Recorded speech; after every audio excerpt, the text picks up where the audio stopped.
Rosalie, wala pa bang umiiral na batas para sa deployment ng mga guro sa mga baryo?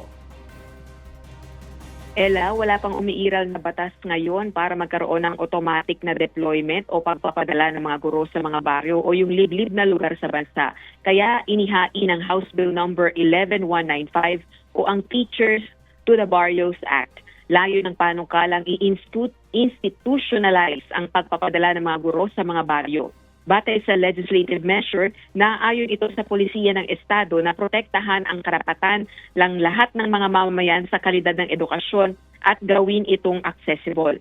Sa ilalim ng panukala, ang Department of Education o DepEd ang may mandatong bumuo ng programa at mamili ng mga guro na ipadadala sa remote at far-flung areas.